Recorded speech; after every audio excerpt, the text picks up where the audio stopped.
का नहीं होना चाहिए, क्योंकि एक व्यक्ति व्यापार करने के लिए अगर उसने शोरूम खोला है, होटल खोली है, कोई भी काम किया है या उसका घर बनाया है, तो उसको जो तोड़ने का काम किया जाएगा तो एक अन्याय होगा और वो कहाँ जाएगा, बेघर हो जाएगा।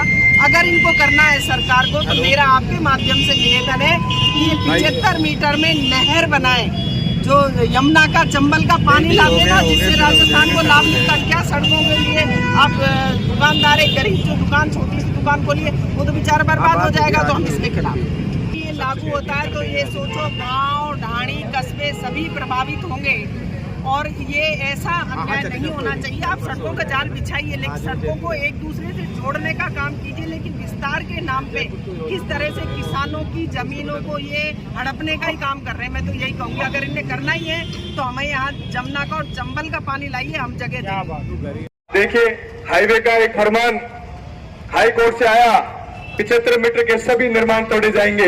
अरे 75 मीटर में तो लोग बर्बाद हो जाएंगे, इस हिंदुस्तान के, इस राजस्थान के लोग बर्बाद हो जाएंगे। लेकिन सरकार चेत नहीं रही है। इनके विधायक, इनके सांसद मुंह पे पट्टी बांध करके बैठे हैं, जनता की सुनने को तैयार नहीं है। जिन लोगों ने करोड़ों रुपए लगा करके बिल्डिंगें बनाई हाईवे के ऊपर, किसी ने हॉस्पिटल बनाई, किसी ने दुकान बनाई, किसी ने होटल बनाए, किसी ने पेट्रोल पंप लगाए, पता नहीं कितने कितने बड़े निर्माण, कितने छोटे छोटे निर्माण, जो पूरी जिंदगी की कमाई इकट्ठा करके इस हाईवे पे लाके लगा दी, वो लोग बर्बादी के कगार पे खड़े हो गए। इन्होंने एक ऐसा हवा मचा दिया, जो प्रॉपर्टी के दाम विचारों के, जिसने 40 लाख की दुकान खरीदी, आज उसको 10 लाख में को खरीदने को तैयार नहीं। ऐसे हालात हो गए, उनको कोई किराए पे लेने को तैयार नहीं है। मैंने सुबह एक आदमी को पावटा में फोन किया, मैंने कहा भाई क्या हालात है? बोले भाई साहब बहुत बुरे हालात है। मैंने कहा क्या हुआ? बोले 2-3 दुकानें बनाई थी, कर्जा लेके बनाया, लोन लेके बनाया, सोच रहा था किराए पे चली जाएंगे, किस्त चुका दूंगा। आप बोलो जब से 75 मीटर का हल्ला है कि किराए पे लेने को तैयार नहीं, कि पता नहीं कब दुकानें टूट जाए, हमारा सामान भी टूट जाए। ये हालात लोगों के हो चुके हैं, आम आदमी के हो चुके हैं, लेकिन सत्ता पक्ष के लोगों के कान पे जू नहीं रह गई। सरकार क्यों नहीं सुप्रीम कोर्ट जाती इस मामले में? क्यों नहीं रिव्यू याचिका यहाँ पे हाई कोर्ट में लगाती, ताकि हमारी जनता की सुनवाई हो और ये 75 मीटर का जो आदेश ये निरस्त हो? क्योंकि 75 मीटर के आदेश में तो बर्बाद हो जाएंगे लोग। एक शहर नहीं है, पूरा राजस्थान बर्बाद हो जाएगा। आत्महत्या करने के कगार पे लोग आ चुके हैं। तो ये हम लोगों की जिम्मेदारी बनती है, एक विपक्ष के नाते। हम सब लोग एक बार कलेक्टर साहब से मिले भी थे यहाँ पे, हमारी बात में हमने उन लोगों के सामने रखी कि जनता के साथ एक कुठाराघात ना हो, आप सरकार को रिपोर्ट भिजवाएं, ताकि सरकार सुप्रीम कोर्ट इस फैसले के खिलाफ जाए और जनता को यहाँ पे रिलीफ मिले। के द्वारा इस प्रकार का निर्णय लिया गया है कि 75 मीटर हाईवे के सेंटर से जो भी मकान, दुकान, घर, रिहायशी इलाका जो बना हुआ है उसको सबको तोड़ करके प्लेन करेंगे। जो उनका कहना है कि दुर्घटनाएं उससे रुकेंगी, ये उनका कहना है। लेकिन भाई बिना किसी मुआवजे के, आज से पहले जो बिल्डिंगें बनी, जो रिहायशी इलाका हुआ या होटल बने, तो वहां के संबंधित ग्राम पंचायत से, संबंधित नगर पालिका से परमिशन लेने के बाद और उसके बाद निर्माण कार्य उन लोगों ने किया है।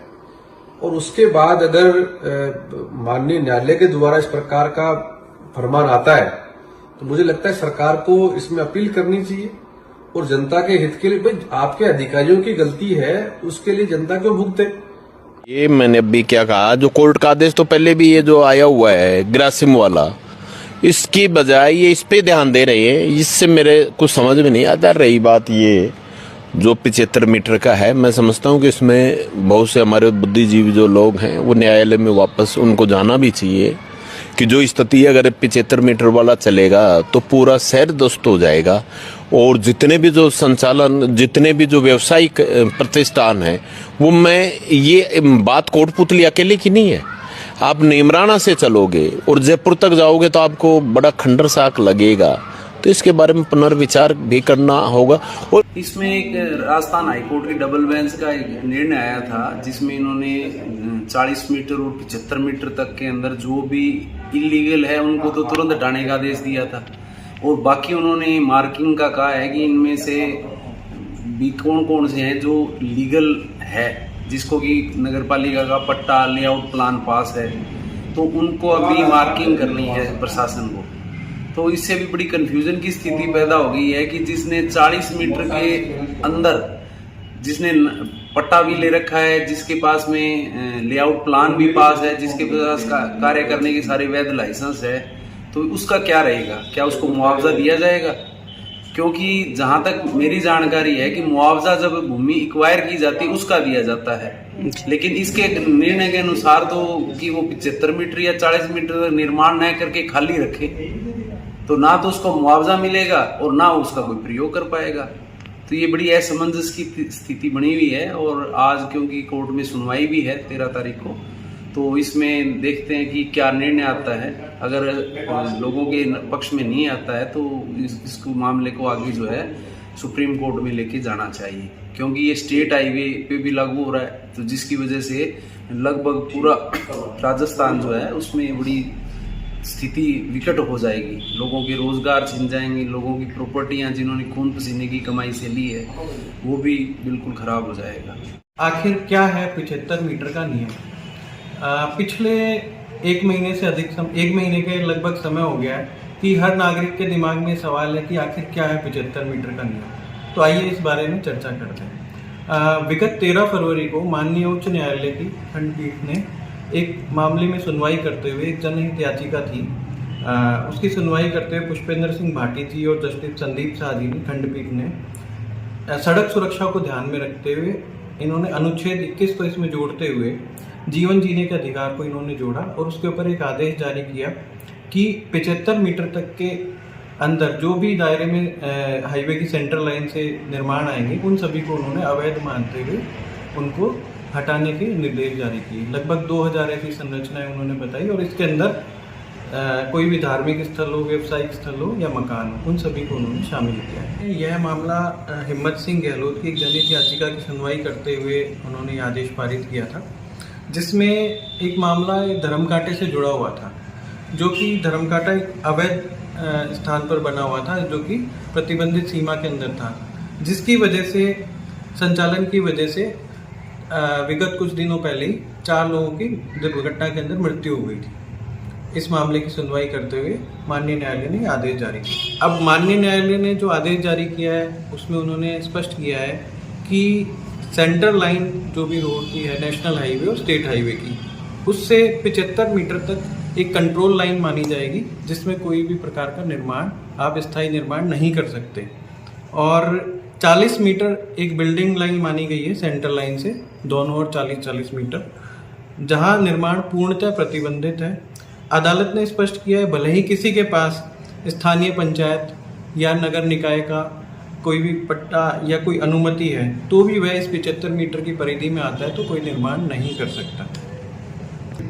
इसी प्रकार माननीय न्यायालय ने नेशनल हाईवे और स्टेट हाईवे के 40 मीटर में बिल्डिंग लाइन, 75 मीटर में कंट्रोल लाइन, एमडीआर रोड के लिए उन्होंने 25 मीटर बिल्डिंग लाइन और 60 मीटर कंट्रोल लाइन निर्धारित करी है। अदर डिस्ट्रिक्ट रोड्स के लिए उन्होंने सीमा 15 मीटर और 17.5 मीटर करी है। रूरल रोड्स के लिए 12.5 मीटर बिल्डिंग लाइन और 17.5 मीटर कंट्रोल लाइन निर्धारित करी है।